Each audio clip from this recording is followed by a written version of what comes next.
So as far as environment and biodiversity from the mains perspective is concerned, UPSC syllabus is very concealed. It seems कि ये कोई important portion ही नहीं है, ऐसे नजर आता है. So let me give you a glance of that. जो आपके मेंस पेपर में mentioned है, वो सिर्फ इतना ही mentioned है. GS पेपर 3 में conservation, environmental pollution, degradation, environmental impact assessment खत्म. फिर disaster and disaster management. इसको भी एज एन सेकेंड कंपोनेंट हम स्टडी करते हैं. तो लेकिन अगर इनको अगर एक्सपैंड करेंगे तो एज वी हैव स्टडीड बहुत लंबा चौड़ा सिलेबस है. Okay, so I have given that expanded syllabus also. What this will help you with this recall. तो for example environment and ecology basic understanding, आप शंकर आईएएस की चाहे बेसिक बुक पढ़ते हो या कोई भी स्टैंडर्ड किताब आप पढ़ रहे हो, इट्स फाइन. उसमें से आपका बेसिक्स कवर हो जाते हैं. हमारी यहाँ पे वर्कआउट क्या रहेगी, पिछले एक साल के अंदर जितने भी लाइव टॉपिक्स रहे हैं इन दिस पर्टिकुलर सेक्शन, उन सब के ऊपर क्वेश्चन आंसर्स हैं इस डॉक्यूमेंट के अंदर. उसके लिए सोर्स हमने क्या यूज किया है. So there are two sources. First is down to earth magazine and second is the Hindu. इन दोनों के अंदर कुछ आर्टिकल्स आते रहते हैं time to time environment biodiversity के सेक्शन पे. So from that I have created certain questions and year on year basis we have seen that those are the questions which are generally asked in the paper also. Now within GS paper 3, the number of questions that they are asking in this particular section, they are very limited, 4-5 questions on a year to year basis, but yet it is important क्योंकि वहां पे तो हमें 20 में से 5 question तो मायने रखते हैं. ठीक है, तो अब देखिए पिछले साल क्या क्वेश्चन आए और कितने क्वेश्चन आए. सो 1 2 3 4, दैट्स इट. 4 क्वेश्चन आए पिछली बार. ठीक है, कभी 5 आते हैं, कभी 4 हैं, ऐसा है. तो लेकिन फोकस अगर पढ़ाई करें तो एक क्वेश्चन बड़े डुएबल क्वेश्चंस होते हैं. प्रीलिम्स में environment and biodiversity is a bit tricky. उधर बहुत फैक्चुअल इंफॉर्मेशन आपसे पूछते हैं, कभी कभी कुछ करंट अपडेट, कोई आईपीसीसी की रिपोर्ट आ गई, वो सब पूछते हैं. लेकिन मेंस में it is doable. Okay, focus हमने क्या करना है कि जो क्वेश्चन हमने तैयार करेंगे उसी के थ्रू सारे के सारे टॉपिक्स हिट हो जाएंगे एक बार. So there are collection of about 40-50 questions that I have prepared for you, and doing that you will be easily able to handle the questions that they'll ask in UPSC means. जो points हम यहाँ पे create करेंगे वो सारे points वहां पे आपको मिक्स एंड मैच करके आप अपने आंसर्स लिख पाएंगे. ठीक है, सो लेट्स सी. सो पहले क्वेश्चन आया था, what is oil pollution and what are its impacts on the marine ecosystem. बड़े स्टैंडर्ड सा क्वेश्चन है, अब जिसने नहीं भी पढ़ रखा है इसके बारे में लिख सकता है. In what way is oil pollution particularly harmful for a country like India? अब इसमें थोड़ा दिमाग लगाना पड़ेगा. ठीक है, particularly harmful for a country like India. So there are 3 parts to a question. Always address all the 3 parts through separate subheadings. That is the first rule. Okay, तो हमारा पहले तो first part is what is oil pollution. तो factual part है, factual answer देना कि oil pollution होता क्या है. So oil pollution, also known as oil contamination or spills, refer to the release of crude oil or refined petroleum products into the water bodies caused due to accidents involving oil tankers, pipelines, offshore drilling or other industrial process. ये क्यों news में था? ये Russia Ukraine war के बाद जो कई जगह पे ऑयल एंड गैस पाइपलाइंस को रप्चर किया गया, कई जगह पे ऑयल स्पिल्स न्यूज में आते रहते हैं, तो इस वजह से ये न्यूज में था, तो पूछते रहते. Now, what is the impact on the marine ecosystem? This is the second part of the question. So directly you have to talk about it. So harm to marine life, toxicity, habitation destruction, disruption of food chain. अभी क्या होता है ना, कई बार हमारे दिमाग में point तो आता है एक. Now what are the impacts on marine ecosystems? We have to talk about plural. है तो क्या marine life मरेगी, ठीक है, लेकिन उसको लिखने का तरीका अलग होना चाहिए. One dies, it affects the food chain, it affects the toxicity, so that is a long-term impact. Okay, toxicity. तो जब भी ऐसे impact की बात करनी होती है, you can think about it. Basically हमें सोचना सीखना है. So one impact is always short-term, the other impact is long-term. कुछ भी एक accident है, so there are 2 kinds of impacts. ठीक है, short-term में immediate harm to the marine life, whatever animals are there, marine animals, so they'll not be able to survive. Okay, so there will be hypothermia and other situations. Then toxicity. So this is the long-term impact. So because oil components are toxic to the marine organisms, and this will damage their organs just like it will damage your organs. Okay. Then habitat destruction. This is again long term. Okay. And disruption of food chain long term. तो आपने क्या है ना, ये सारी चीजें जब आप पढ़ते हो, किताब तो पढ़ रखी होती है शंकरायस में या किसी भी टेक्स्ट बुक में, क्लास नोट्स में, सब कुछ पढ़ रखा है। कंसर्न इज उस टाइम पे इसको याद कैसे करें। तो याद करने के लिए बस ये एक वोकैबुलरी अपने दिमाग में फिट कर लो। कभी भी कोई पेपर में इम्पैक्ट डिस्कस करना हो, चाहे वो किसी भी जीएस पेपर का पार्ट है, तो one is through time component, long term, short term. दूसरा है डायमेंशंस, डायमेंशनल इम्पैक्ट हम डिस्कस कर सकते होते हैं। So what is the social impact, what is the ecological impact. Am I audible properly? Any troubles? Yes, sir. Yes, sir, you're audible.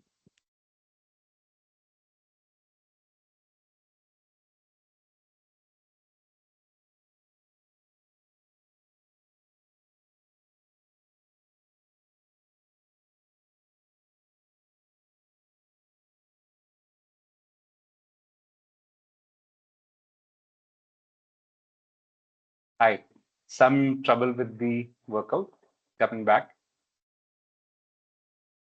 So, as I was discussing, कभी भी किसी चीज का इम्पैक्ट आपको बताना है तो या तो टाइम के बेसिस पे चलो या फिर डायमेंशनल बेसिस पे चलो।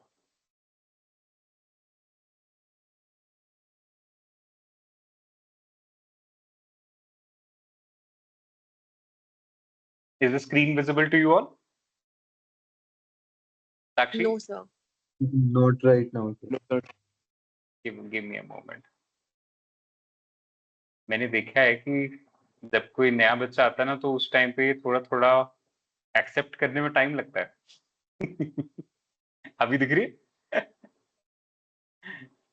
Yes, sir. ठीक है। सो एक इम्पैक्ट हम बताते हैं टाइम के हिसाब से, दूसरा इम्पैक्ट हम बताते हैं डायमेंशंस के हिसाब से। तो देयर आर सोशियोलॉजिकल, इकोलॉजिकल, और may be any kind, political, economic. So an number of dimensions we can make. तो इसी को लिखने का और क्या तरीका हो सकता है, वो डायमेंशंस हैं, लेकिन हमने क्या करना है, अब दोनों में एक तरह से इम्पैक्ट बताना। क्वेश्चन में ध्यान से देखेंगे, फर्स्ट पार्ट में तो इम्पैक्ट ऑन मरीन इकोसिस्टम है, दूसरे पार्ट में how it is particularly harmful to a country like India. तो यहाँ पे भी तो इम्पैक्ट ही है। इम्पैक्ट का एक डायमेंशनल सेंस हमने ऊपर यूज कर लिया, दूसरा डायमेंशनल सेंस नीचे यूज कर लेंगे, जहां पे सोशल, इकोनॉमिक, एनवायरमेंटल, इस तरह से इम्पैक्ट डिस्कशन हो जाएगी। ठीक है, cultural impact, whatever comes to your mind at that point of time. Concern is कि आप दो तरह से इम्पैक्ट असेसमेंट करनी, एक मरीन के ऊपर और एक उधर। मरीन में तो शॉर्ट टर्म लॉन्ग टर्म वाला फंडा ज्यादा ठीक बैठता है, और इधर डायमेंशनल फंडा ठीक बैठेगा। देखिए, soil pollution is particularly harmful for a country like India for several reasons. अब हम दूसरे डायमेंशंस यूज करें, economic impact. So India is the world's second largest aquaculture nation, third largest fish producer after China, and oil pollution can disrupt the fishing and tourism industry. यही है India के ऊपर economic impact.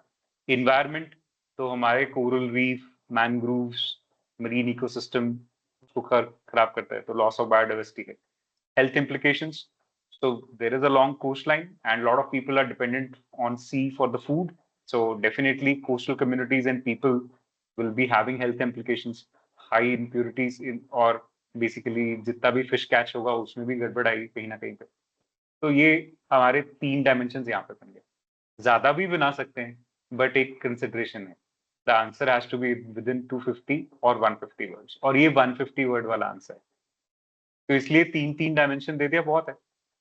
We have to satisfies ourselves at that point of time, maximize नहीं कर सकते।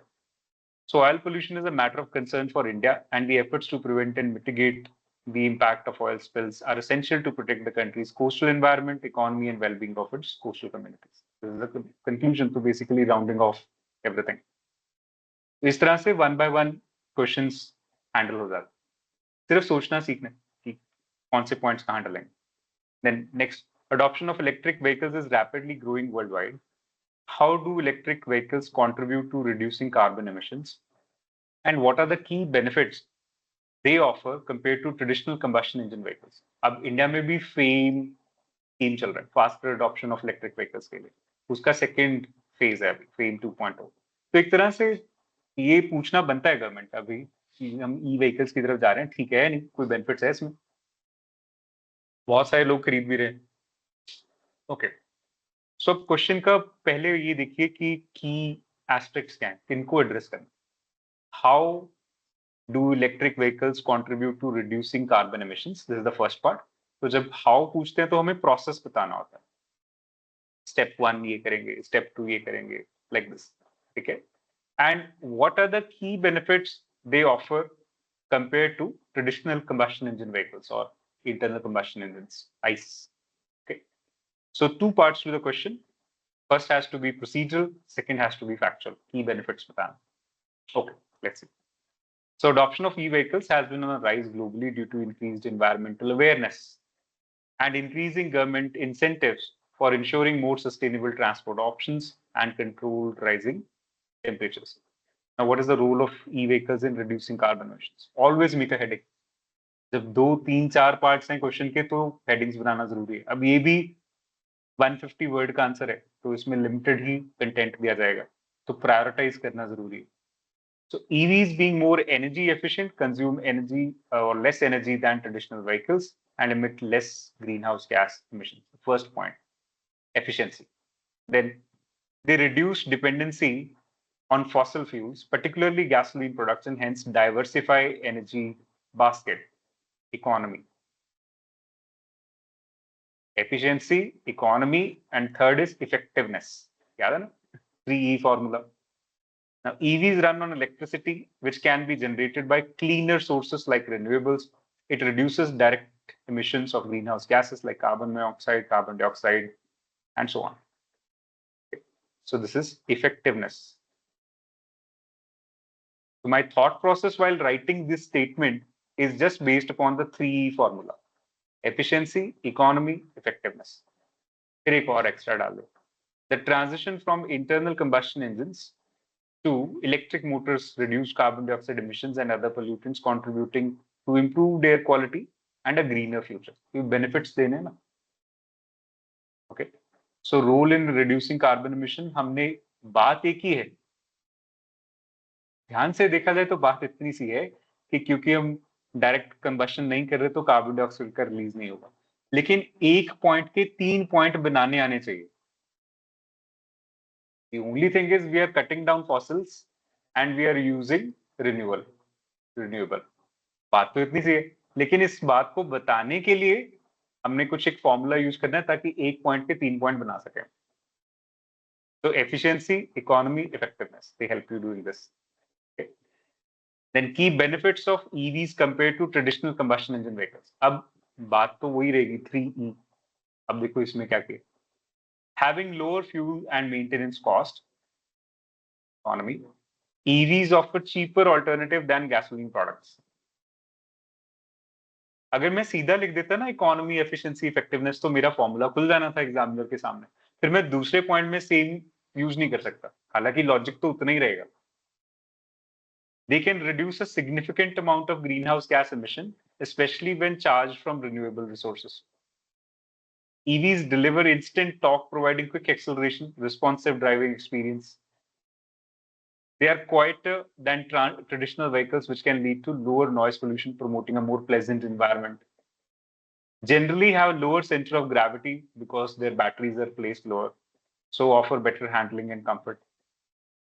ये क्या है ना कि अगर आप ईवीज के बारे में थोड़ा बहुत इंटरेस्टेड हो पढ़ने में, तो ये 2 पॉइंट्स वहां से निकल आते हैं, क्वाइट है, कंफर्टेबल है, ठीक है। लेसर मैकेनिकल रिपेयर, क्योंकि मैकेनिकल पार्ट्स है ही नहीं, तो वेयर एंड टेयर नहीं होता, मेंटेनेंस कॉस्ट कम आती है। ओके, फिर वाटर लॉगिंग, जो कि आजकल सिटीज में, अर्बन एरियाज में होना शुरू हो गया, तो उधर कोई ट्रबल नहीं है।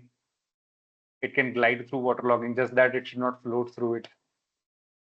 जब तक उसका वजन इतना है कि नीचे टायर पकड़ कर चलती रहेगी, कुछ नहीं होता, because the Motors and everything is waterproof. IP67 plus rating से आता है तो कोई टेंशन नहीं है, पूरा डूब जाएगा तो भी चलता रहेगा, ठीक है। So it is like this. So there are various benefits. So you can write just that this is again a 150 word question answer, so we have to limit. So they offer numerous advantage over traditional vehicles, but sustainable generation of electricity is still a cause of concern. क्यों? क्योंकि हम अभी भी कोल के ऊपर बहुत reliant है India में, लेकिन उन्होंने इंडिया स्पेसिफिक क्वेश्चन नहीं पूछा, तो मुझे ज्यादा इंडिया इंडिया नहीं बोल, ठीक है. However, with technological advancement and government incentives, EV can offer a potential solution for emission-less future. So definitely, this is a good technology. अब इसमें दो चार चीजें हैं जो मैंने छोड़ी हैं. अदर ऑल्टरनेटिव्स हैं, फ्यूल सेल व्हीकल्स, उनके ऊपर काम हो रहा है. बैटरी टेक्नोलॉजी को इम्प्रूव करने की बात हो रही है, so that needs to improve. Okay, तो इस क्वेश्चन को अब आप ट्राई करना. This is the homework for you with a little more research on EVs, what is happening. और गवर्नमेंट का जो इनिशिएटिव है फेम 2.0, वो इसमें इंटीग्रेट करो. 3 tasks I'm giving you. Integrate new technologies with respect to fuel cell vehicles and battery tech in this. Okay, and FAME 2.0, Government of India का क्या initiative. Next, comment on the National Wetland Conservation Program initiated by the Government of India. अब comment जो directive है ना, तो comment में for and against दोनों लिख सकते हो. Choice आपकी है, आप कितना balance करना चाहते हो. Maybe you can say 90% for and maybe 10% against. यार यहाँ पे कमियां रह रही है, ठीक है. अच्छा, ये है first part. Then name a few of India's wetlands of international importance included in the Ramsar sites. तो ये तो आसान है, प्रीलिम्स के लिए हम रट्टा मारते हैं, तो उनको अब नेम करना. अ फ्यू मतलब 4-5, 3 भी कर लोगे, 2 भी कर लोगे, चलेगा, लेकिन 2 से ज्यादा हो तो अच्छा है, ठीक है. ओके, सो फर्स्ट पार्ट में अब देखिए, comment on the national wetland conservation programme initiated by the government of India. Let's see. So Ramsar convention is an international treaty for the conservation and sustainable utilization of wetlands. तो क्योंकि Ramsar के साथ जुड़ा हुआ है, इसलिए. A wetland listed under the convention is called wetland of international importance. So in India, there are, for example, Karikali Bird Sanctuary, Tamil Nadu, Ichavaram Mangrove, this is again Tamil Nadu, Chandartal, so high altitude Ramsar wetland site. तो 3 का नाम बताना है बस, जो याद आ जाए चलेगा. So National Wetland Conservation Program initiated to protect wetlands considering the benefits provided to by them, such as freshwater supply, resource pool, biodiversity, flood control, groundwater recharge, and climate change mitigation. So basically these are all ecosystem services. जब आप पढ़ते हो notes के अंदर, तो wetland के साथ कौन कौन सी ecosystem services जुड़ी हैं. फिर ये niche area है ना. Okay. So importance and objectives. क्या यहाँ पे इंपॉर्टेंस और ऑब्जेक्टिव्स पूछे गए आंसर के अंदर? नहीं पूछे गए directly, but how do I comment upon it? जब भी आप कभी कोई गवर्नमेंट स्कीम्स पढ़ते हो, तो आप उसकी या तो सिग्निफिकेंस पढ़ते हो या ऑब्जेक्टिव्स पढ़ते हो. कमेंट्री क्या करें फिर? यही बता सकते हैं कमेंट्री में कि ये उसका सिग्निफिकेंस है, ये उसका ऑब्जेक्टिव है. इतना की अचीव कर पाया अपना टास्क और इतना नहीं कर पाया, यही बात करेंगे, ठीक है. तो आप चाहो तो इंपॉर्टेंस स्किप कर सकते हो, लेकिन ये भी एक कमेंट्री है, इसको शॉर्ट में लिख सकते हो अपने आंसर के अंदर, ठीक है. So there are 115 wetlands that require urgent conservation and management, and it defines wetland in the same way as prescribed under the Ramsar Convention. While wetlands are administered by the state government, central government is responsible for funds, technical assistance, overall coordination. So this is the way they do it. Objectives क्या हैं? So policy guidelines for conservation and management, repairing and maintaining inventory, पता चले कितने हैं, allocation of finance to the states, monitoring the implementation of the program, sponsoring multidisciplinary research by the institutions. Now, NWCP and NLCP, that is National Lake, क्योंकि wetland और lake में थोड़ा फर्क है, are merged under the National Plan on Conservation of Aquatic Ecosystems. ये अभी recent था 2023 में. To synergize the efforts and to avoid administrative overlap, India has achieved a great deal in safeguarding its wetlands. जो number of Ramsar convention के अंदर wetlands की site बढ़ रही है, उसका मतलब हम इसको लेके बहुत कॉन्शियस हैं, हम एफर्ट कर रहे हैं, ठीक है. So in this my commentary has been mostly for, okay, लेकिन कमेंट्री अगेंस्ट भी रिक्वायर्ड है. उसमें 1-2 चीजें ऐड करेंगे. वो आप क्या ऐड करेंगे? Urbanisation. So due to urbanization, several wetlands, they have been filled for the construction of real estate, as has been witnessed in Bangalore.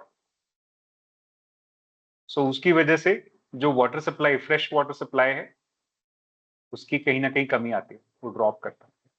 तो बैंगलोर की सिचुएशन इसमें एग्जाम्पल के तौर पे आपने ऐड करनी. ठीक है.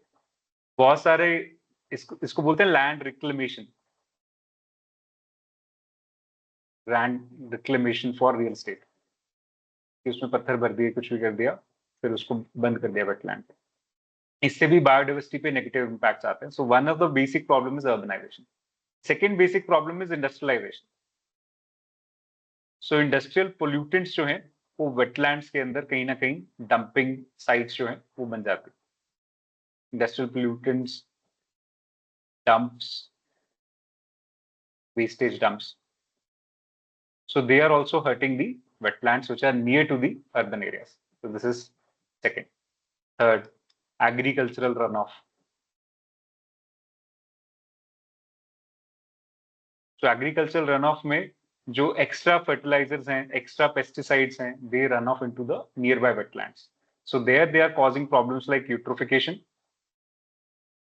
and they are causing problems like जो बेसिक पेस्टिसाइड्स हैं उनके रिमेनेंट्स रह जाते हैं, तो टॉक्सिसिटी, जिससे बायोमैग्निफिकेशन एक्सेट्रा एक्सेट्रा सब कुछ होगा. ठीक है. तो ये वाले पॉइंट्स आप इसमें ऐड करोगे, और इन सब पे जो नेशनल कंजर्वेशन प्लान है हमारा वेटलैंड्स के लिए, that is right now called as NPCA, is silent. It is not covering these areas. कोई उसमें क्लियर पॉलिसी डायरेक्टिव्स नहीं है. तो जब कमेंट्री करनी है ना, तो दोनों तरफ करनी है. ठीक है. तो आप ये ऐड करेंगे और अपना आंसर इसको प्रैक्टिस करेंगे. Fine. Then next one, IPCC. This is the most important report which is created on environment and biodiversity. एक दिन लगा के हम IPCC को भी अलग से कवर करेंगे, जो सारी उनकी रिपोर्ट्स आई हैं आज तक की. ठीक है. So this has predicted a global sea level rise of about 1 meter by AD 2100. What would be its impact in India and the other countries in the Indian Ocean region? अब बड़ा direct straight forward question है. What directive जब आता है तो उसके अंदर हमें फैक्ट्स प्लेस करने होते हैं. 1 मीटर सी लेवल राइज हो रहा है, अब इसका इम्पैक्ट क्या होगा? देखो, impact of sea level rise आपने पहले भी पढ़ रखा है. क्या हो सकता है इसका impact? Submergence one basic impact है जो दिमाग में आता है. Destruction of life, property, ecosystem, ये सब चीजें आएंगी. अब इनको बस सिस्टमैटिकली लिखना है. Okay, let's. So global warming and its associated problems, which were once educated assumptions, have now become actual problems. पहले तो ऐसे लगता था ये शायद होगा, लेकिन अभी एक्चुअल में हो रहा है. The rise of global sea level and its impact has been widely talked about since the report of IPCC has been released.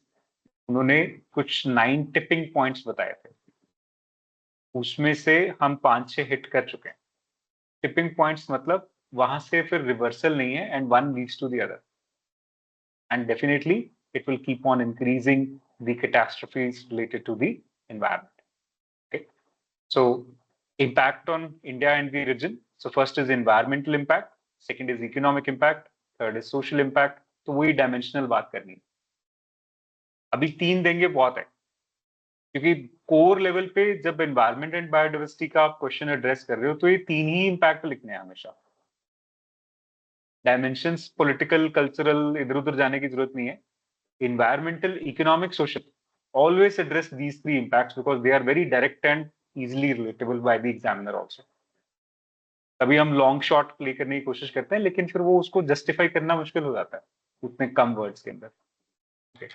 सो अब यहाँ पे पॉइंट ज्यादा हैं. You can choose. This is a 250 word answer, so that's why the points are more. Okay. So shrinkage of coastline, coastal wetland degradation, coral bleaching, fauna displacement, ground water salination. ये तो basic points हैं, क्योंकि जब सी water ऊपर आएगा तो ground water को सेलिनेट तो करेगा ही, अब्सॉर्ब होगा वो. Economic impact, prosperity and resources will be definitely damaged. Sorry, property and resources. Then loss of livelihood, बहुत सारे लोग वैसे ही बेचारे जो फिशरीज वाले हैं या कुछ भी, तो उनको रिलोकेट करने का, श्रिम्प फार्मिंग है, ये सब. Then social impact, displacement of people, stress on inland locations. So basically now people will be displaced towards inland areas from the coastal areas. So there will be this kind of social stress also. What are the measures? So activities such as mangrove plantation, they can be a mitigation for rising sea surface. Then coastal regulation zones. So India में CRZ or ICRZ, Integrated Coastal Zone Management Plan. So they seek to regulate the management and resource utilization in the coastal areas. तो उसमें हम already काम कर रहे हैं. जैसे अगर आप अभी ऑफ लेट अगर मुंबई जाओगे ना, तो आपको नजर आएगा उन्होंने सी शोर के बिल्कुल साथ साथ एक बहुत बड़ी बड़ी हेजेस बनानी शुरू कर दी, ताकि थोड़ा बहुत 1 मीटर अगर राइज होगा तो वो ऑलरेडी 4 मीटर ऊंचा उन्होंने उठाना शुरू किया और उसके ऊपर सड़क बन गई, ताकि उसकी मैनेजमेंट भी होती रहे. क्योंकि अगर ट्रैफिक चलेगा उस सड़क पे तो वैसे ही पता चलता रहेगा भाई क्या sea level rise and everything. So that's what they're doing. They're creating a periphery around Mumbai, and that is along the seashore. So 4 meter risen from the platform. The high tide, low tide सब manage भी हो जाएगा उसके अंदर. ये कोशिश कर रहे हैं. So various other researchers predict an even early onset of these effects with which more devastating consequences. So considering the impact of sea level rise, government must work on a policy to address the issues related to specifically to the rising sea levels. So these are the areas. Some people downplay rising sea levels, but there are countries like Maldives for which it is actually going to be very critical. तो यहाँ पे मैंने कुछ जो other countries in the region है, उन्होंने question के अंदर एक पार्ट लगाया. देखिए, other countries in the region, Indian Ocean, उनका नाम नहीं लिया हुआ, तो आपने वो ऐड करना है इसमें and rewrite. You have to talk about Maldives. Maldives is hardly 3 meters above the sea level, and 1 meter rise means a lot of Maldives will be under it. Okay, so you have to talk about Sri Lanka. उधर क्या impact होगा? Because especially the Tamil populated areas, north and east, उस पे सबसे ज्यादा impact आने वाला है. ठीक है, इंडिया का तो डेफिनेटली है ही है. इसके अलावा Bangladesh you can talk about. एक पर्टिकुलर आइलैंड है जो इंडिया और बांग्लादेश के बीच में डिस्प्यूटेड रहा है, वो अपीयर किया था सडनली आफ्टर द अर्थक्वेक, है ना, तो उसकी बात कर सकते हो. तो इस तरह के आइलैंड कॉन्फ्लिक्ट्स तो खत्म हो जाएंगे मुझे लगता है काफी हद तक. सर क्रीक इशू ये सब निकल जाएगा, क्योंकि 1 meter rise means certain things will happen. Okay, so just maybe one point that several countries such as this will also be negatively affected on all these fronts. चाहे इतना ही add करो, लेकिन आपको कंट्रीज के नाम लिखने जरूरी है इंडियन ओशन रीजन के अंदर. ऑस्ट्रेलिया के नाम लिख सकते हैं, ठीक है. सो लिटरल स्टेट्स के ऊपर एक आधी लाइन जरूरी है. चाहे बातें वही, आपको कोई इनको कंट्री स्पेसिफिक बात करके कुछ होने वाला नहीं अलग से, सिर्फ नाम लिखना है, सब में इम्पैक्ट सेम है, सबके अंदर यही प्रॉब्लम्स आएंगी जो आपने अभी यहाँ पे लिखे, है ना. कोरल ब्लीचिंग में ग्रेट बैरियर रीफ है ऑस्ट्रेलिया की मोस्ट अफेक्टेड, तो यहाँ पे लिख सकते हो as an extra point. Shrinkage of coast line है, तो Maldives will be severely affected because it's already just 3 meter above the sea. And India के अंदर जैसे लक्षद्वीप है, अंडमान है, निकोबार आइलैंड है, कोस्टल एरियाज के अंदर, तो ये भी इनमें से there will be negative effect. ठीक है. Fauna displacement, so animals and biodiversity gets displaced, तो इसका सबसे बड़ा इम्पैक्ट किसके ऊपर आएगा? Sri Lanka and Australia. Okay, so economic impact, prosperity, resources. India में तो कोस्ट लाइन के साथ साथ बहुत अच्छे से फिर भी डेवलपमेंट है, डिस्प्लेसमेंट के लिए जगह है, क्योंकि हमारी कोस्ट लाइन कंपैरेटिवली बड़ी है. ठीक है, लेकिन ईस्ट कोस्ट और वेस्ट कोस्ट में फर्क है. जब आप कोस्टल प्लेन्स पढ़ते हो तो ज्योग्राफी के अंदर हम वर्कआउट करते हैं. ठीक है. So social impact, displacement of people definitely is going to be there. So you need to create more jobs for them elsewhere. Okay. So these were 2023 means questions. Let's go to the practice questions now. अब ये सारे current affair based हैं. So first is discuss the solid waste management scenario in India. अभी क्या चल रहा है? Highlight the challenges and opportunities in achieving a sustainable waste management system. अभी क्या है कि when they say discuss as a directive, so this is an open-ended directive, but the discussion always has to be systematic. It has to be in a flow, progressive, और इसकी conclusion और सब कुछ लिखना पड़ेगा आपको। फिर highlight the challenges and opportunities in achieving a sustainable waste management system. So while doing this discussion, I can highlight this because ये part of same discussion होने वाला है, कुछ ऐसा तो है नहीं कि अलग है, ठीक है? So that's why I have integrated all this into one answer.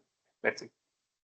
So India is among the top 10 globally countries generating municipal solid waste, producing 62 million tons annually, according to the Thermal Energy Resource Institute, TERI.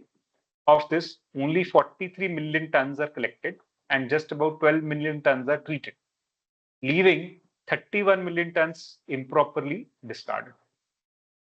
तो ये अब figures याद रहे ना रहे उस time पे, percentage याद करनी थोड़ी आसान होती। तो अगर 62 मिलियन है तो उसमें से 12 मिलियन ही प्रोसेस हो पा रहा है, तो कितना परसेंटेज बना बताइए?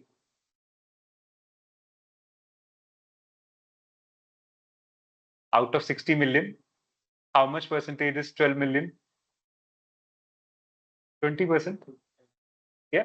20. So yes, so you can say 20-25% gets properly sorted out. The rest of the 75% or 80% is thrown off.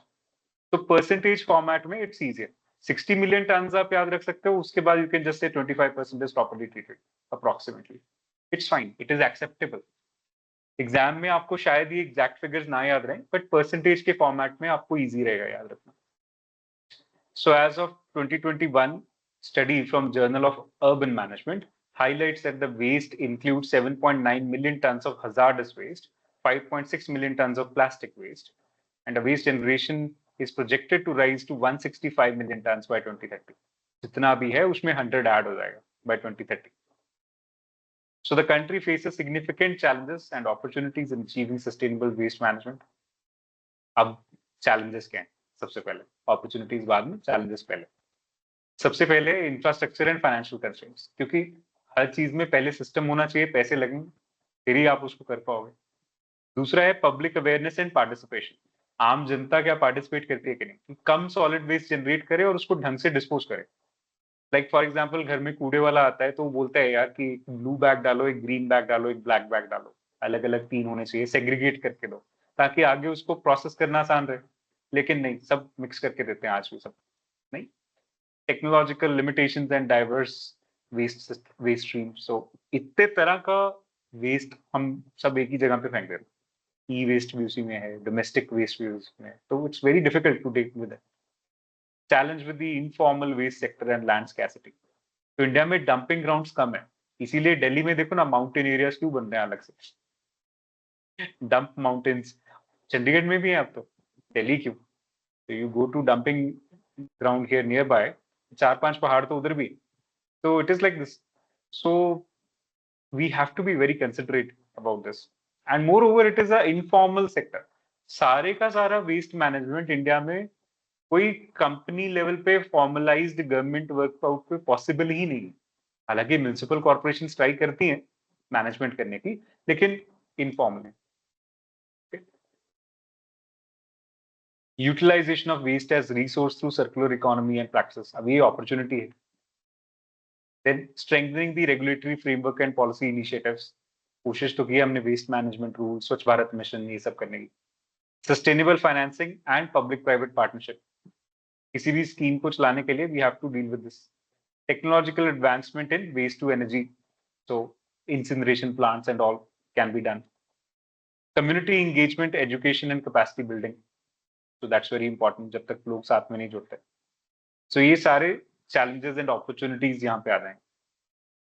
Now suggestions to improve waste management, जो ऊपर गड़बड़ है उन्हीं को ठीक करना। अब इसमें बेसिक बात पता क्या है, हर बच्चा ये डायमेंशंस के बारे में सोच सकता है, लेकिन इनके अंदर कुछ बेसिक एग्जांपल्स जो होती हैं वहां पे नहीं सोच पाते या फैक्ट्स नहीं दे पाते। मार्क्स आपको किसके मिलेंगे यूपीएससी में? एक तो चैलेंज बता दिया, अब मैं इसको एक्सप्लेन करूं या ना करूं, बात तो समझ आ गई ना, इंफ्रास्ट्रक्चर एंड फाइनेंशियल चैलेंजेस। मुझे इसको एक्सप्लेन करने की एक्चुअल जरूरत नहीं है, these points are only for your clarification. Exam में चाहे आप इतना ही लिखो, लेकिन इसके साथ कुछ ना कुछ एक एग्जाम्पल या कुछ ना कुछ एक फैक्ट, डेटा कुछ देना होता है, फिर आपके मार्क्स ज्यादा आते हैं, ठीक है। कुछ चीजों में आप दे पाओगे, कुछ में नहीं दे पाओगे, it's okay, it doesn't matter, but हाँ जहां दे पाओ वो याद रखो और दे पाओ। So India faces outdated and insufficient infrastructure for waste collection, segregation, processing, especially in urban areas where rapid population growth and urbanization outpace the development. तो पहला पॉइंट ही अपने आप में sufficient है. Rural areas often lack access to basic waste management facilities, leading to reliance on traditional methods like open burning and dumping. Financial constraints in municipalities prevent investment in modern waste management technologies, leading to inefficient collection and processing. तो explanatory facts ऐसे नहीं कि कुछ भी दे दिया, they are also in line with what we have written, okay, but at the same point of time अब वहां पे आप उतना लिख पाओगे नहीं लिख पाओगे, that remains a consideration based upon कितने words का आंसर है. And public awareness and participation, लिख के भी clear होता है, ठीक है. So limited public understanding of the importance of waste segregation at the source results in mixed waste that is challenging to process. So segregation at the source is very important. Then inadequate education on proper waste disposal practices. Moreover, it's about behavioral indoctrination. That has not happened yet. Even पढ़े लिखे लोग वो नहीं कर रहे. अब ये behavioral indoctrination कैसा होगा? Probably या तो सरकार चालान काटने शुरू करेगी. तो वेस्ट कलेक्टर जो है वो चलानिंग पावर होगी उसके पास कि भाई तुम सेग्रीगेट करके नहीं लिया, लो आज तुम्हारा 50 रुपए का फाइन है, कल को सेग्रीगेट करके देना. और जो सेग्रीगेट करके दे रहे हैं उनको फिर रिवॉर्ड है, हाँ ये सर्टिफिकेट पकड़ो. अभी और तो क्या ही रिवॉर्ड देंगे ना, ठीक है. So it's like this. So technological limitation and diverse waste streams. So reliance on outdated waste processing technologies such as open dumping, incineration, without proper emission controls. So this will lead to increased pollution and health risks. And India grapples with the diverse range of waste streams, including domestic, industrial, e-waste, biomedical waste, etc. So these all require a tailored approach for effective management. Then challenges with informal sector. So देखिए सारे का सारा informal waste collection है. आप इधर अगर चंडीगढ़ के आसपास घूमते हो, मोहाली अगर आप जाओ, ऐसे रोड के ऊपर साइड में दोनों तरफ वेस्ट डंप किया होता है. रोज फूक के जाता है वो, रोज इधर उधर घूमते फिरते कर जाते हैं वेस्ट डंप. होता रहेगा, नो बड़ी विलास. फिर जब एक दिन कोई वहां पे आग लगेगी, कुछ किसी की दुर्घटना हो जाएगी, फिर द एडमिनिस्ट्रेशन वेक्स अप, अच्छा कुछ हो रहा है यहाँ पे, then they will try to work it out. या प्राइम मिनिस्टर ने आना होगा तो उस रास्ते से फिर इसकी सफाई होगी, नहीं तो पड़ा ही रहेगा वो. सफाई भी क्या होगी, एक जगह से उठा के दूसरी जगह रख देंगे. Okay, so informal. Now what are the opportunities? So first is utilization of waste as a resource. So this has to be a circular economy practice. For example, Bangalore's dry waste collection centers and extended producer responsibility for electronic products. तो ये government ने अपने rules में notify किया ई waste management rules के अंदर. तो ये अच्छी दो चीजें हैं जो की जा सकती हैं. Strengthening regulatory framework. So for example, Indore's Cleanest City campaign, so which introduced 100% door-to-door collection, strict enforcement of waste segregation, demonstrates the effectiveness of robust policy framework in achieving high standards of cleanliness and waste management. Indore number 1 पे है अगर स्वच्छ Bharat mission के index में देखें तो. Sustainable financing and public-private partnerships. So Pune Swachh Cooperative, a partnership involving waste pickers, showcases how community-driven models with financial support can lead to significant reduction in waste sent to landfills and improve recycling rates. तो ये examples याद रखने हैं. बहुत सारे बच्चे होंगे जिनको ये बेसिक स्ट्रक्चर तो चलो फिर बना लेंगे, एग्जांपल्स भूलेंगे. तो इनके बारे में जितना आप अभी से इंटरेस्ट लो बढ़िए, आपको याद रहेगी paper. Okay, then technological advancement in waste to energy. So Alapooza's zero waste initiative, with its focus on composting and decentralized waste management, highlights how technology and local practices can drastically reduce landfill dependency. For instance, BioBean, UK-based startup, converts coffee grounds into biofuel. So they have successfully transformed a waste product into a valuable energy source, biofuel. Then community engagement. So हर बंदे को अगर पता हो कि मुझे अपनी waste का क्या करना है तो बड़ा अच्छा है। अभी जैसे kitchen garden, they are one a trend, okay. So whatever is the kitchen waste it can be converted into a compost.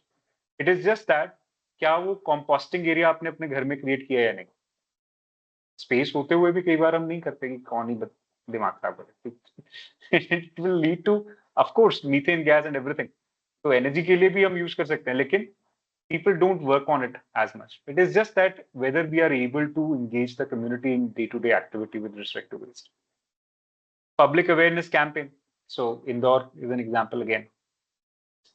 So strengthen the public awareness and community participation. For example, West Bengal, Heritage Town, exemplifies how public participation can transform waste management into creating cleaner cities.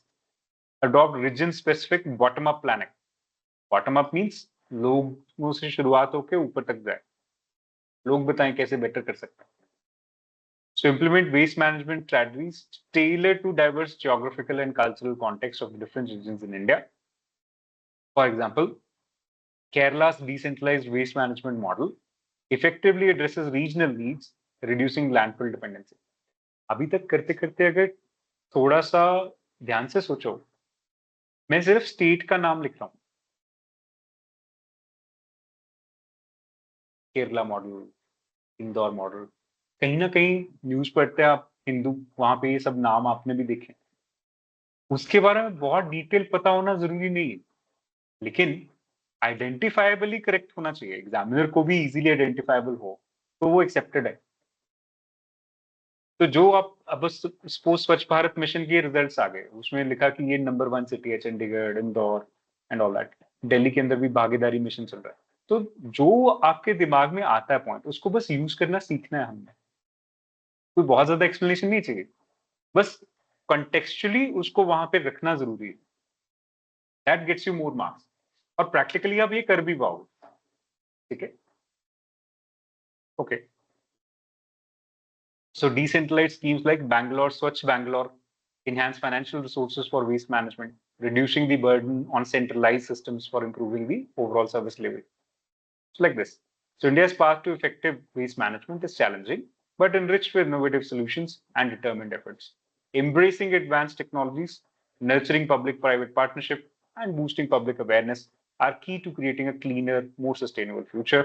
Success depends upon collaborative efforts of the government, private sector, citizens to tackle the waste management crisis and secure healthier environment for future generation. अब ये answer है कम से कम 500 words का. आपका task है इसको 250 word में minimise करना. ठीक है, you have to pick and choose the points, leave out unnecessary explanations. जो सजेशंस वाला पार्ट है ये नहीं चाहिए, ये एक्स्ट्रा दिए, क्योंकि वहां पे अगर लिखना पड़ गया तो इट्स लाइक दिस. ठीक है, बट आपको कवर अप सिर्फ अपॉर्चुनिटीज और चैलेंजेस करने हैं. So use accordingly and create your own answer on this. If you want to add more points, you can research online and add more points.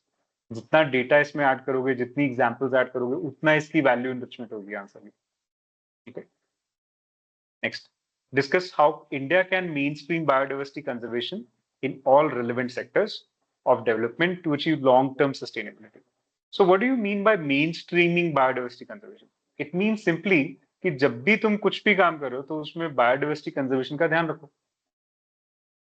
ठीक है, okay. Why is this important? अब पूछा तो discuss how है. Discuss how means I have to talk about a process and I have to elaborate the process. I cannot just say पहले ये बाद में ये बाद में, पहले ये तो क्यों, फिर इससे क्या होगा, इससे क्या बेनिफिट्स हैं, like this. Okay, so discuss how India can means we are not doing it yet, not India is, India can. तो मैंने projections future के बारे में बात करनी. Mainstream biodiversity conservation in all relevant sectors of development. तो मुझे ये भी देखना पड़ेगा कौन से relevant sectors of development में वर्कआउट करना है to achieve long-term sustainability. So I have to be very focused at picking my things, what I have to put in the answer. Okay. So first and foremost point, जब भी आपने conservation versus development ये दो चीजों के ऊपर बात करनी हो तो उसी के ऊपर बात करनी चाहिए. ध्यान से देखा जाए तो they are talking about development and how to make it sustainable. Yes. So the intricate balance between economic progress and environmental preservation lies at the heart of India's future. तो आपकी ओपनिंग स्टेटमेंट में the job is examiner को confirm हो जाए कि आपको answer का base पता लग गया. That is basically creating a balance here between the two. While development is crucial for societal well-being, neglecting natural world jeopardizes long-term sustainability. Standard starting of the answer है, इसको क्रैम करके रखना है. कभी भी इन्वायरमेंट वर्सेस डेवलपमेंट पे question आए, उस पे ये 2 लाइन सबसे पहले चिपकानी है, बाद में सोचना है कि क्या करेंगे आंसर के अंदर. ठीक है. अब आंसर का कीवर्ड क्या है? देखो हमने उस टाइम पे बात की थी कि 3 चीजें हैं क्वेश्चन के अंदर. एक है डायरेक्टिव, दूसरा है कीवर्ड और तीसरा है कॉन्टेक्स्ट. कई बार इतना दिमाग लड़ाना नहीं पड़ता, इट्स वेरी क्लियर, लेकिन यहाँ पे दिमाग लड़ाना जरूरी है. तो कीवर्ड है मेन स्ट्रीम. तो इंट्रोडक्शन में हमें कीवर्ड शोकेस करना होता है अगर हिडन हो तो, है ना. तो यहाँ पे वही कीवर्ड शोकेसिंग हो रही है. So mainstreaming biodiversity conservation into developmental sector is crucial for India to achieve sustainable future. तो ये स्टैंडर्ड स्टेटमेंट है आपने. ठीक है. ओके. अब क्या है डेवलपमेंट, इसको ट्रीट करने का आंसर का तरीका क्या है? So it is economy. So primary, secondary, tertiary sectoral level पे जा सकते हैं कि एग्रीकल्चर में कैसे मेन स्ट्रीमिंग करें, फॉरेस्ट्री में कैसे करें, इंडस्ट्री में कैसे करें, फिशरीज में कैसे करें. तो sector to sector you can give an approach. Okay, that's the approach I have chosen. और इन्होंने क्या किया, अब एक चीज और थी, in all the relevant sectors. अब रेलेवेंस कैसे आएगी? ये वो सेक्टर्स हैं जहां पे इन्वायरमेंट के ऊपर मैक्सिमम इंपैक्ट है जब भी इकोनॉमिक प्रोग्रेस करने की कोशिश करते हैं. तो agriculture is the starting point, दूसरा फिशरी, तीसरा फॉरेस्ट्री. अब पहले तो इन्हीं की बात करोगे ना, फिर टाइम बचेगा तो कुछ और चीज की बात कर लेंगे. It's like this. So agriculture is the first relevant sector. So we have to promote agro biodiversity because more the biodiversity, better the sustainability. तो उसमें क्या करना पड़ेगा? Crop diversification. So we have to encourage cultivation of indigenous crop varieties, supporting traditional farming practices that enhance biodiversity. क्यों? जो indigenous crop varieties हैं, पहली बात तो वो पेस्ट रिजिलियंट नेचुरली हो जाते हैं क्योंकि एक पर्टिकुलर एरिया में डिजीज और पेस्ट जो चल रहे हैं उसके हिसाब से ऑलरेडी वो अडेप्टेड है. जैसे आप लोग सपोज किसी फॉरेन कंट्री घूमने जाएंगे, सबसे पहले आप बीमार होंगे क्योंकि उधर के जो डिजीज हैं, बैक्टीरिया है, वायरल इन्फेक्शन है, आप उनके हिसाब से अडेप्टेड नहीं है. तो chances are very good chances कि अगर आप वहां पे लंबे टाइम के लिए रहोगे तो एक्सपोजर ज्यादा होगा, बीमार होने के चांसेस रहेंगे, है ना. तो अगर आप अपनी कंट्री में हो तो बीमार होने के चांस कम है, वही क्रॉप्स के साथ. Now, for example, the Protection of Plant Varieties and Farmers' Rights Act 2001, which safeguards farmers' right to save, use, and share the seeds of diverse varieties. So this is first one. Second, sustainable agricultural practices. So, for example, organic farming, ZBNF, integrated pest management, yes, biopesticides. जितना लिख पाओ क्योंकि 250 words है और बहुत सारी चीजें cover करनी. So for example, Paramparagata Krishi Vikas Yojana is there. This is promoting organic farming. Then forestry. So here we got National Mission for Greening India. So community-based forest management या social forestry उसके ऊपर काम करने. Restoration of degraded forests. So India aims to restore 26 million hectares of degraded land by 2030. Then enhancing forest connectivity. So we are trying to create elephant corridors, raised corridors, ताकि नीचे से elephant अपना आराम से जा रहा है अक्रॉस मल्टीपल स्टेट्स. भारतमाला परियोजना में ऐड कर दे. Fisheries sector. So sustainable fisheries, for example, we got that Sampada Yojana, scheme for agro-marine processing and development of aquaculture. याद है? मत्स्य संपदा योजना. Okay? So implementing catch quotas and size limits, promoting responsible aquaculture, या ताकि overfishing ना हो एक particular area में. Marine protected areas, so expanding and effectively managing the marine protected areas, like for example in Lakshadweep archipelago or olive eel turtles, जो उनके nesting grounds हैं Krishna Godavari basin के आसपास ओडिशा के अंदर. Then infrastructure and urban development, so green infrastructure For example, green building code is there. Okay? So development of biodiversity parks in Delhi and other major cities. Wildlife friendly linear infrastructure, so roads, railways, इनको इस तरह से बनाना चाहिए ताकि wild life के साथ कम से कम disruptions आए. So wildlife underpass and overpass constructed on National Highway 7 here, Penge Tiger Reserve. Then energy. So renewable energy with biodiversity safeguards, for example, Ministry of Environment, Forest and Climate Change guidelines for wind power projects in forest areas. Sustainable hydropower, so e-flow notification for the Ganga river system issued by the National Mission for Clean Ganga, so that fish passages and dam designs are also there. अभी river के अंदर fish है, fresh water, तो उसको भी तो अपना एक हैबिटेट चाहिए ना. अगर हर जगह डैम्स कंस्ट्रक्ट हो जाएंगे तो उनके लिए भी मुश्किल है. Tourism sector, so eco tourism promotion, this can help in both conservation and economic upgrade. Yes, so these are some of the areas that we can talk about. We have to pick and choose, क्योंकि इतने भी points वहां पे लिख पाना मुश्किल हो जाता है 250 वर्ड में. ठीक है, so practice putting it into 250 words. Mains में सबसे बड़ी जो प्रॉब्लम आती है वो ये नहीं आती कि हमारे पास पॉइंट्स नहीं, वो यही आती है कि उनको कंसाइज फॉर्मेट में क्या लिखें और प्रायोरिटाइज क्या करें. तो ये जब आप प्रैक्टिस करने बैठोगे, लिखोगे अब पढ़ने के बाद, फिर ही उसमें समझ आएगा कि कैसे लिख पा रहा हूँ, क्या गलतियां कर रहे हो, फिर चेक करके feedback low. So mainstreaming biodiversity conservation to promote SDG 14 and 15 across development sectors is essential for achieving India's long-term sustainability. जब भी इन्वायरमेंट बायोडाइवर्सिटी जीएस पेपर 3 देने जा रहे हो, एसडीजीज को तो रट्टा मार के जाना है. चाहे आप पूरा वहां पे ना लिख पाओ, लेकिन ये मेंशन करना कि कौन सा कहाँ रेलेवेंट है, जैसे no poverty, zero hunger etcetera, तो उतना उतना याद करके जाओ. वो इमेज देखना जरूरी है पेपर में, हॉल में घुसने से पहले. जितना आप इसको कोट करोगे एसडीजीज को, 4 आंसर पूछ रहे हैं, अगर 4 क्वेश्चन हैं, 4 में से कम 2 क्वेश्चन के अंदर आप एसडीजी गोल्स लिखने पाओ कि हाँ ये इधर रेलेवेंट है या उधर रेलेवेंट. आईपीसीसी की रिपोर्ट मेंशन करो. स्टैंडर्ड्स हैं बिल्कुल जब भी इन्वायरमेंट का क्वेश्चन करना. और नहीं तो down to earth magazine mention करके छोड़ दो, ताकि ये तो लगे कि you are well read in this. बातें क्योंकि बहुत कई बार जनरलिस्टिक हो जाती हैं. ठीक है. Then explain the ecological and economic impacts of invasive species and discuss the strategies for their control and eradication. अब ये बड़ा स्टैंडर्ड टेक्स्ट बुक क्वेश्चन है, इन्वेजिव स्पीशीज. ओके, बट आप क्या पढ़ते हो इन्वेजिव स्पीशीज की डेफिनेशन, कि क्या होता है इन्वेजिव स्पीशीज, और ज्यादा से ज्यादा उसका अगर इम्पैक्ट भी पढ़ते हैं हम तो इकोलॉजिकल पढ़ते हैं, इकोनॉमिक नहीं पढ़ते. ठीक है, तो वो बनाना पड़ता है.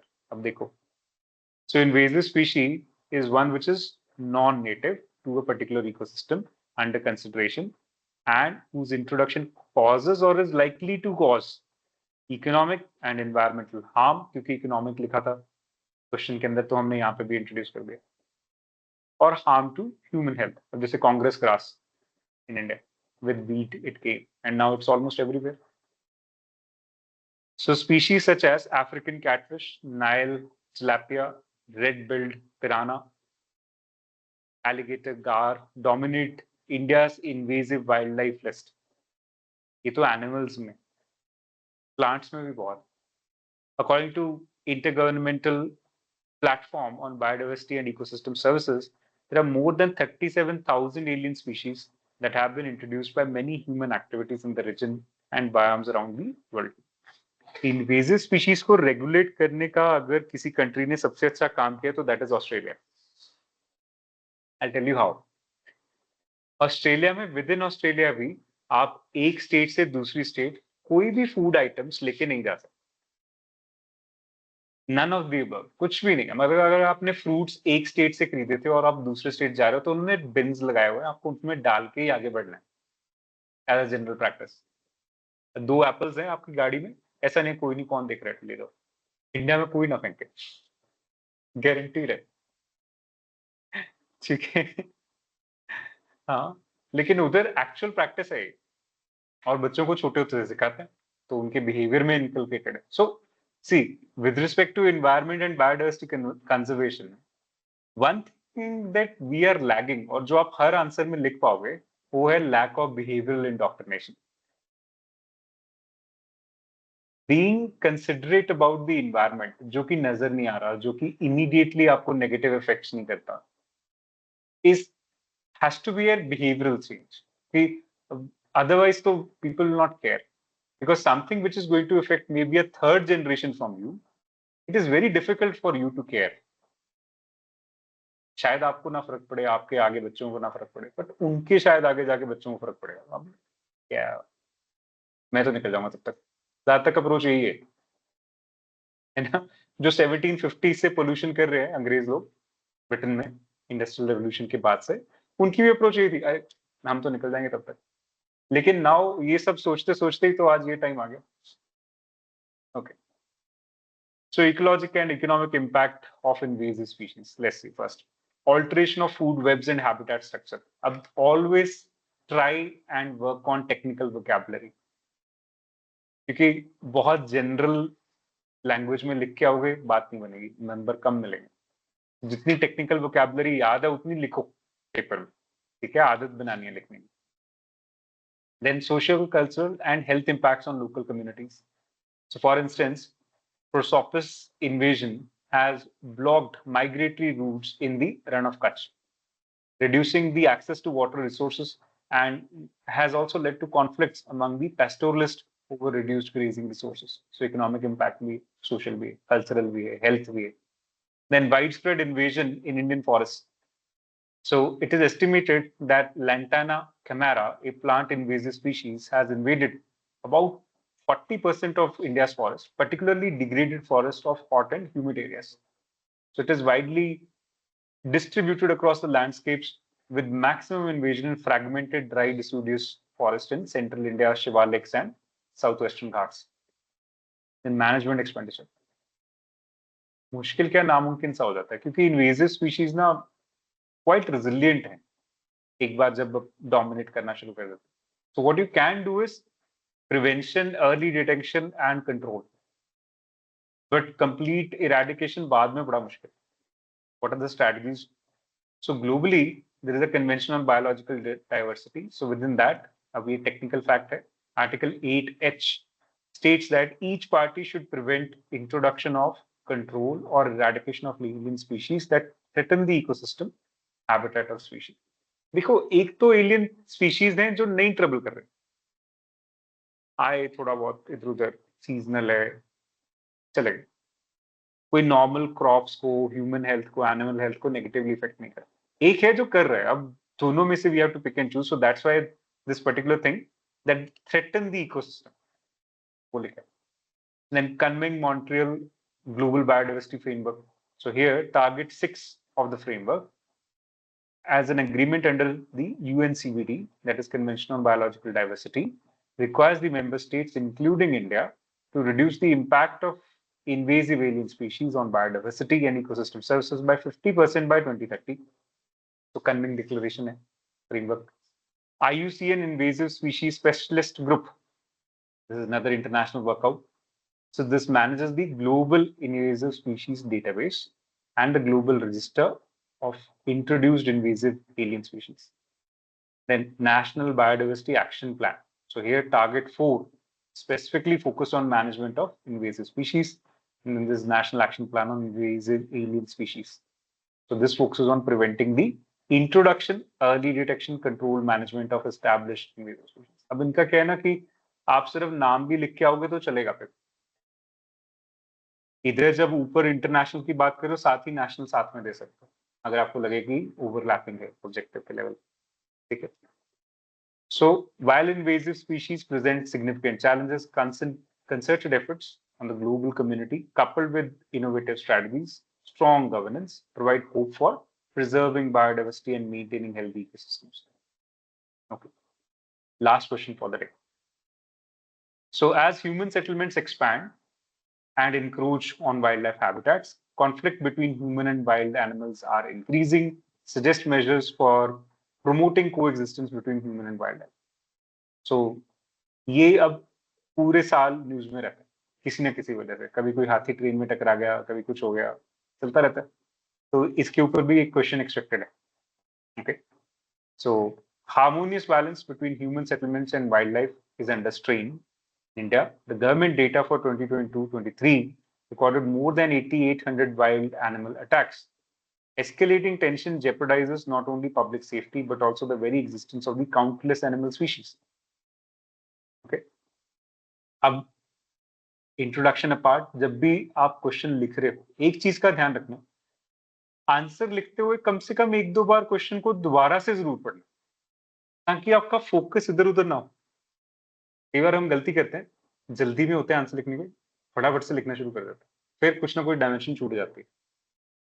ठीक है, सो अभी क्वेश्चन पे ध्यान दो जरा दोबारा से। उन्होंने बोला मैन एनिमल कॉन्फ्लिक्ट्स हो रहे हैं, they are on the rise. Okay, that is the context. यहां तक तो क्वेश्चन कहां से शुरू हो रहा है? Suggest measures for promoting coexistence between human and wildlife. So I have to suggest measures. That's my simple task. Okay. So rising human and animal conflict is one part where we are just trying to understand. Answer आपका यहां से शुरू होता है, measures for human animal coexistence. ऊपर जो मैंने दिया that's an extra thing. ये वाला क्यों हो रहा है, ह्यूमन एनिमल कॉन्फ्लिक्ट बढ़ रहा है? सो अगर पूछ लें एक्स्ट्रा पार्ट क्वेश्चन के अंदर, इसलिए भी। So one is habitat loss and fragmentation, second is climate change, third is agricultural expansion, crop raiding, खाने को मिलेगा तो जाएगा ही जानवर, human attitude and lack of awareness. So these are basics why it is increasing. Now how to deal with it? First is landscape level planning. So habitat corridors have to be established that connect the fragmented habitats, allowing for wildlife movement without conflict in the human settlements. Supposing यहाँ पे habitat है, यहाँ habitat है, यहाँ human settlement. ठीक है, तो corridor बनाने पड़ेंगे जो इनको कनेक्ट करते हैं, ताकि कंट्रोल्ड मूवमेंट हो सके, human conflict come. Urban planning, so integrating green spaces and wildlife corridors into urban planning to create wildlife friendly cities. Then mitigating human wildlife conflict. कभी हो भी जाए तो क्या करें? So non-lethal deterrents have to be there. So you have to utilize fencing, guarding animals like dogs, scare tactics like light or sound, because you cannot kill every animal. No? Compensation schemes. So develop schemes to compensate for livestock predation or crop damage caused by the wildlife. वो state level पे कुछ ना कुछ schemes लानी पड़ेंगी, नहीं तो फिर किसान को तो लगेगा भाई मेरी लाइवस्टॉक मर गया या मेरा नुकसान हो गया, तो वो भी फिर नेगेटिव एटीट्यूड आता है towards wild life. Community engagement, so awareness programmes, eco tourism, livelihood opportunities with respect to wild life. जैसे ज्यादातर जहां जहां पे हमने नेशनल पार्क्स डिजाइन किए वहां पे ये काम भी किया, लोगों को उधर ही जॉब भी मिल रहा है. Leveraging technological advancements, so wildlife monitoring using camera traps, drones, so you can predict as well as avoid conflict zones. Early warning systems, so this can be helpful in alerting local communities for approaching wildlife, क्योंकि बहुत बार wild झुंड में चलती है, तो इसलिए उनको track करना आसान है, कहाँ जाएगी कैसे जाएगी. कैमरा सिस्टम्स होंगे, ड्रोन्स होंगे, तो आप यूज कर सकते हैं.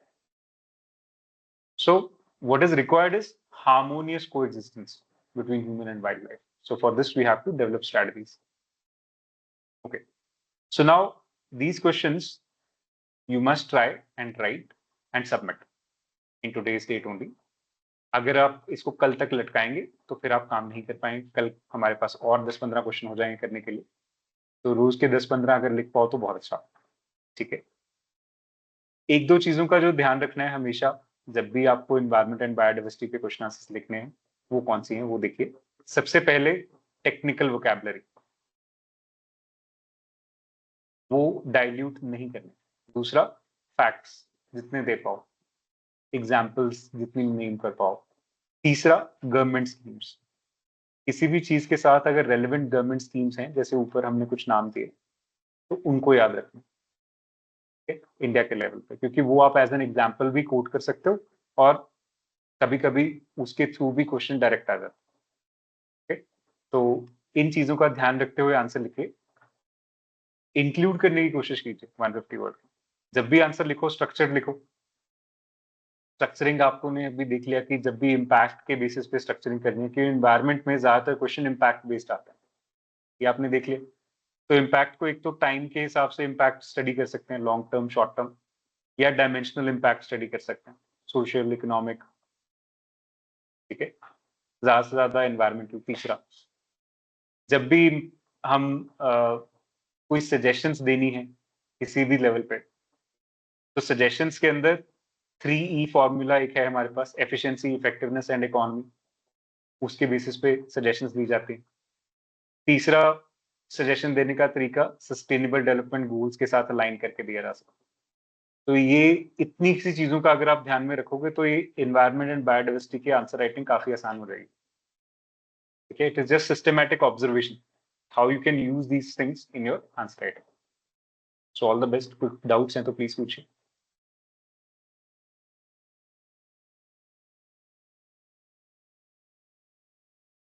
हाँ जी, एनी डाउट्स?